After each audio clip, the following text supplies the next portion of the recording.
നടൻ സലീംകുമാറിനെ ഗുരുതരാവസ്ഥയിൽ ആശുപത്രിയിൽ പ്രവേശിപ്പിച്ചതായി റിപ്പോർട്ടുകൾ. കൊച്ചിയിലെ സ്വകാര്യ ആശുപത്രിയിൽ ചികിത്സയിലായിരുന്ന അദ്ദേഹം വെന്റിലേറ്ററിലാണെന്ന് പുറത്തുവരുന്ന വിവരം.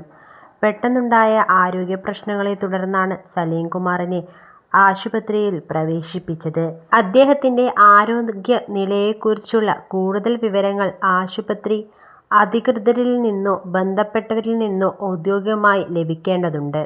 കഴിഞ്ഞ കുറച്ചു വർഷങ്ങളായി കരൾ സംബന്ധമായ അസുഖത്തെ തുടർന്ന് താരം കടുത്ത വെല്ലുവിളികൾ നേരിടുകയായിരുന്നു.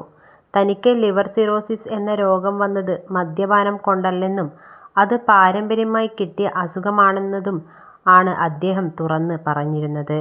ഒരു ചായ പോലും കുടിക്കാത്ത തന്റെ സഹോദരനും ഇതേ അസുഖമായിരുന്നുവെന്നും അദ്ദേഹം വെളിപ്പെടുത്തിയിരുന്നു.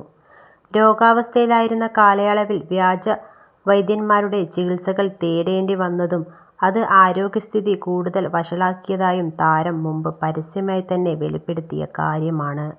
ആ കാലഘട്ടത്തിൽ കടുത്ത ഒറ്റപ്പെടലും പ്രതിസന്ധികളും താൻ നേരിട്ടിട്ടുണ്ടെന്നും സലീംകുമാർ നേരത്തെ പങ്കുവച്ചിരുന്നു.